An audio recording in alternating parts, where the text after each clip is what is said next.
तो दोस्तों आरपीएससी यानी राजस्थान लोक सेवा आयोग अजमेर फर्स्ट ग्रेड टीचर भर्ती 2024 के लिए ऑनलाइन आवेदन फॉर्म कैसे भरा जाता है इसके बारे में इस वीडियो में आपको स्टेप बाय स्टेप जानकारी देने वाला हूं।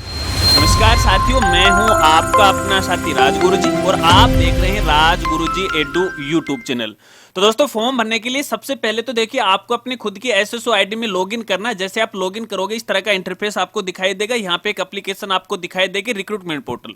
इसी एप्लीकेशन पे आपको क्लिक करना है। तो ऐसे में आपकी जो एसएसओ आईडी है वो रिक्रूटमेंट पोर्टल पे रीडायरेक्ट हो जाएगी और यहाँ पर आने के बाद एक सेक्शन आपको दिखाई देगा ऑन गोइंग रिक्रूटमेंट और यहाँ पे नीचे आपको देखने को मिल जाएगा school lecture school education 2024। Form भरने के लिए लास्ट में आपको अप्लाई नाउ वाले ऑप्शन पे क्लिक करना है। लेकिन फॉर्म भरने से पहले खास जानकारी आपको देना चाहूंगा, यदि आप पहली बार आवेदन फॉर्म भरने जा रहे हैं तो अभी तक यदि आपने ओटीआर नहीं किया तो सबसे पहले ओटीआर का रजिस्ट्रेशन कीजिएगा।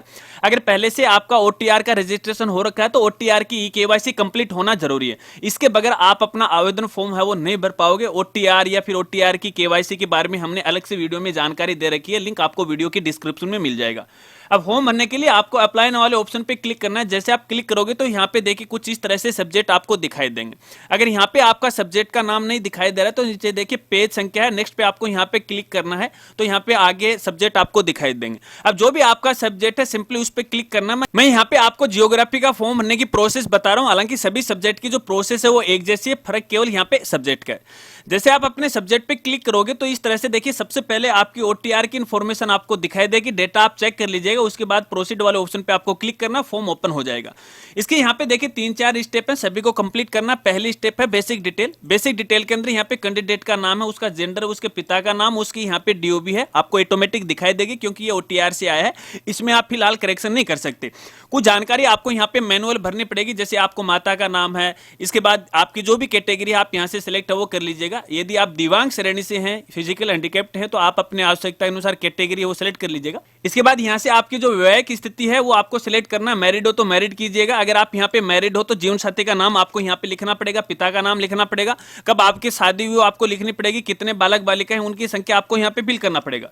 यदि आप यहाँ पे देखिए अनमैरिड हैं तो यहाँ पे आपको कोई भी जानकारी नहीं भरनी पड़ेगी, लेकिन बालकों की जानकारी आपको जरूर भरनी पड़ेगी जो कि आपको यहाँ पे 00 है वो करना है। चलिए इसके बाद यहाँ पे देखिए आपका एक मोबाइल नंबर आपको देखने को मिल जाएगा। नहीं है तो आपको यहाँ पे फिल करना। यहाँ पे आपका व्हाट्सएप नंबर है, यहाँ पे आपकी मेल आईडी है, यहाँ पे आपका आधार आईडी, यहाँ पे आपकी जन आधार आईडी आपको देखने को मिल जाएंगे। आपको बताना चाहूंगा आप अपने व्हाट्सएप नंबर वो जरूर डालिएगा क्योंकि आरपीसी के द्वारा व्हाट्सएप पर भी आजकल नोटिफिकेशन वो दिए जाते हैं। चलिए इसके बाद आगे आपको यहाँ पे देखिए आवेदन के लिए पूछा जा रहा है। यदि आप राजस्थान के अनुसूचित क्षेत्र से हैं तो आपको यहाँ पे यस करना, नहीं था आपको यहाँ पे नो करना। इसके बाद आगे यहाँ पे देखिए आपके पत्राचार का पूरा पता आपको यहाँ पे फिल करना है, सही सही आपको यहाँ पे करना। उसके बाद आपको नेक्स्ट पे क्लिक करना तो आपकी स्टेप कंप्लीट हो जाएगी। यहाँ पे मोबाइल नंबर और मेल आईडी के बारे में पूछा जाएगा। यदि ये करेक्ट है तो आपको यस करना है, सेकंड स्टेप आ जाएगी। अभी सेकंड स्टेप में सबसे पहले राष्ट्रीयता जो कि बाय डिफॉल्ट इंडियन आपको देखने को मिलेगी। यहाँ पे आपका जो भी होम स्टेट है वो बाय डिफॉल्ट आपको देखने को मिलेगा क्योंकि ओटीआर से आपकी ये सूचना आई है। इसके बाद आपका जो भी होम डिस्ट्रिक्ट है यहाँ से सिलेक्ट कर लीजिएगा। इसके बाद जो भी आपका ब्लॉक है सिलेक्ट है वो कर लीजिएगा। इसके बाद जो भी आपकी यहाँ पे तहसील है वो तहसील यहाँ से सिलेक्ट कर लीजिएगा। जो भी आपका गाँव है यहाँ से सिलेक्ट है वो कर लीजिएगा। इसके बाद यदि आप इंडिया में पूर्व स्थापित हो तो आपको यहाँ पे यस करना, नहीं था आपको नो करना। और तकरीबन साथियों को ये नो ही करना क्योंकि दूसरे देश से आके इंडिया में अपन यहाँ पे नहीं बसे। चलिए इसके बाद यदि आपके पास कोई स्पेशल कैटेगरी है, कोई विशेष श्रेणी, जैसे यदि आप कोई भूतपूर्व सैनिक हैं तो आपको यहाँ पे यस करना। जैसे यस करोगे तो यहाँ पे सर्विस का स्टेटस आपको बताना पड़ेगा। यदि आप सर्विस के अंदर हो, एनओसी लोगे तो एनओसी का नंबर है, यहाँ पे डेट आपको डालना है। अगर रिटायर्ड कर्मचारी हो तो पीपीओ नंबर, डेट आपको यहाँ पे डालना। मैं यहाँ पे नो कर रहा हूँ। यदि आपके पास खेल का कोटा है तो आपको यहाँ पे यस करना है, किस प्रकार का खेल आपने खेला है, नेशनल या इंटरनेशनल, किसी एक को सिलेक्ट करना है। और यहाँ पे देखिए चाहेगी सूचना आपको यहाँ पे फिल करना। मेरे केस में मैं यहाँ पे नो कर रहा हूँ। अगर आप यहाँ पे देखिए राजस्थान सरकार के किसी भी विभाग के मौजूदा कर्मचारी हैं फिलहाल तो यहाँ पे आपको यस करना है। कौन से डिपार्टमेंट के, डिपार्टमेंट का नाम आपको यहाँ पे वो लिखना पड़ेगा।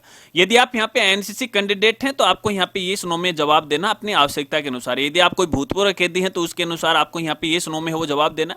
इसके बाद यदि आप आयु में छूट लेना चाहते हैं तो आपको यहाँ पे यस करना है। अब यहाँ पे किस प्रकार की छूट लेना चाहते हैं तो देखिए अलग अलग डिपार्टमेंट के नाम आपको देखने को मिलेगा। कौन से डिपार्टमेंट में है उसी के अनुसार आपको डिपार्टमेंट है वो सिलेक्ट करना है। एक सामान्य पर्सन के लिए ये चीजें भरना आवश्यक यहाँ पे नहीं है, उनको यहाँ पे नो करना है। इसके अलावा यहाँ पे देखिए आपके पास कोई एडिशनल कैटेगरी है तो नीचे कुछ एडिशनल कैटेगरी दी गई है, यदि आप पे लागू होता है तो यहाँ पे सिलेक्ट कीजिएगा, अन्यथा रहने दीजिएगा। इसके बाद आपको नेक्स्ट पे क्लिक करना, आपकी स्टेप वो कंप्लीट हो जाएगी। और थर्ड स्टेप में आपको एजुकेशन की जानकारी भरना पड़ेगा। सबसे पहले यहाँ पे देखिए एक बॉक्स आपको दिखाई देगा, इस पर आपको यहाँ पे टिक है वो लगा देना। उसके बाद यहाँ पे देखिए आपकी जो भी एग्जाम है जैसे 10वीं 12वीं सबकी जानकारी आपको भरनी पड़ेगी। मेरे केस में यहाँ पे देखिए टोटल जानकारी आपको पहले से ही दिखाई दे रही है, क्योंकि इस एसएसओ आईडी के द्वारा पहले भी फॉर्म भरा गया था, तो पहले वाला डाटा इसने ऑटोमेटिक उठा लिया। अगर आपके केस में बिल्कुल ये खाली नजर आ रखा है तो सबसे पहले कक्षा 10वीं की, फिर 12वीं की, फिर यहाँ पे ग्रेजुएट की, फिर पोस्ट ग्रेजुएट की, फिर आपकी बीएड की या फिर आपकी डिप्लोमा है वो जानकारी आपको फिल करना है। यहाँ पे बोर्ड का नाम डालना है, यहाँ पे सब्जेक्ट का नाम, यहाँ पे जो भी आपका रोल नंबर है, आपका यहाँ पे पासिंग मार्क है वो कैसी रही है, परसेंटेज है, ग्रेड है या फिर सीजीपीए जो भी लागू होता है सिलेक्ट कर लीजिएगा। कौन से साल में पास किए वो साल सिलेक्ट आपको करना, कितना परसेंटेज था वो आपको यहाँ पे फिल करना। अब दोस्तों कुछ कैंडिडेट के पास यहाँ पे देखिए डिप्लोमा नहीं होता है या फिर कोई अदर क्वालिफिकेशन नहीं होती है, तो ये कॉलम आप खाली छोड़ सकते हो, किसी प्रकार की कोई समस्या आपको यहाँ पे नहीं आने वाली है। जो सेक्शन में जो नाम है उसी के अनुसार आपको अपनी यहाँ पे जानकारी वो फिल करना है। चलिए इसके बाद यदि आपके पास कोई अनुभव है तो आपको यहाँ पे देखिए यस में है वो जवाब देना। जैसे आप यस में जवाब दोगे तो यहाँ पे देखिए अपने अनुभव की जानकारी आपको भरना पड़ेगा, लेकिन जो अनुभव सर्टिफिकेट होगा वो केवल गवर्नमेंट वाला ही मान्य होगा। यानी किसी गवर्नमेंट डिपार्टमेंट में यदि आपने काम किया तो आप अपना एक अनुभव है यहाँ पे वो डाल सकते हैं, अन्यथा आपको यहाँ पे नो करना है। किसी प्राइवेट सेक्टर का जो सर्टिफिकेट है वो यहाँ पे मान्य नहीं होगा। इसके बाद आपको नेक्स्ट पे क्लिक करना है और यहाँ पे देखिए आपसे पूछा जा रहा है कि आपने जो भी डिटेल भरी है या एजुकेशन की क्या वो सही है, इनका डिस्क्लेमर है, तो ये आप अपने आवश्यकता अनुसार यहाँ पे टिक लगा के सेंड ओटीपी वाले ऑप्शन पे आपको यहाँ पे क्लिक करना है।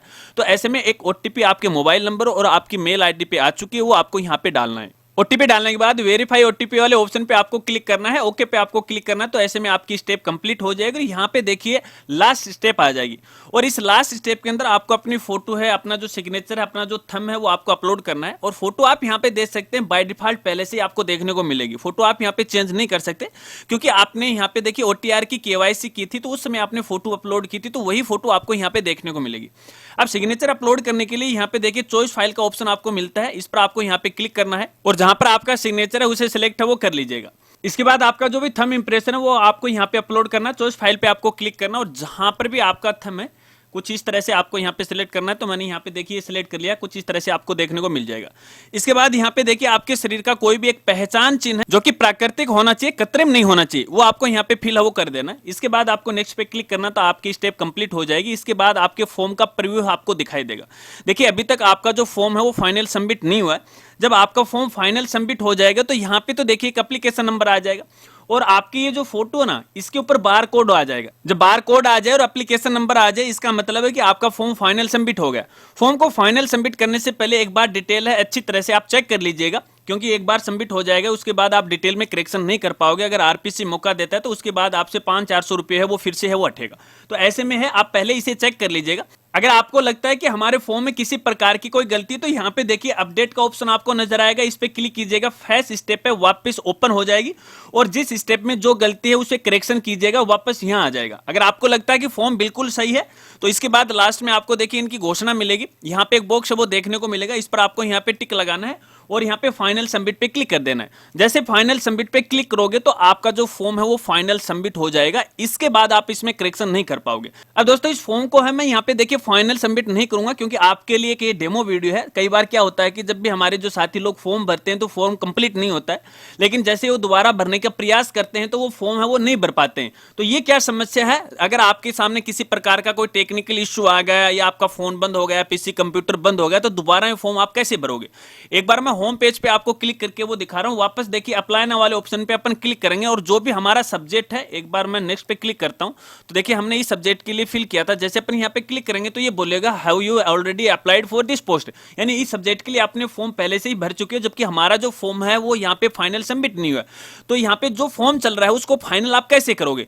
तो इसके लिए जैसे आप यहाँ पे देखिए डैशबोर्ड पे आओगे तो यहाँ पे देखिए माई रिक्रूटमेंट का मेनू दिखाई देगा, इस पर आपको यहाँ पे क्लिक करना है।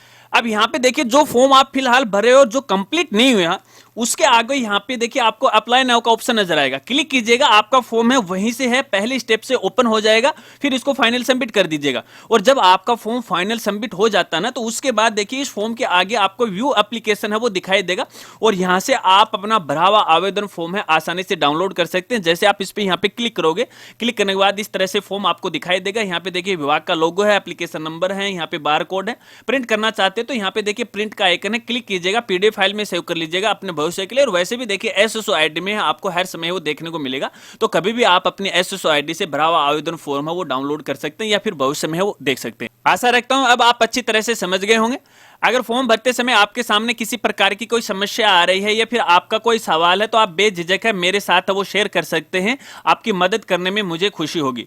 इसके अलावा अगर वीडियो जानकारी आपको अच्छी लगी तो वीडियो को लाइक कीजिएगा, हो सके तो जानकारी अपने दोस्तों के साथ वो जरूर शेयर कीजिएगा। तो मिलते हैं फ्रेंड्स अगली एक नई वीडियो के साथ, तब तक के लिए जय हिंद, जय भारत।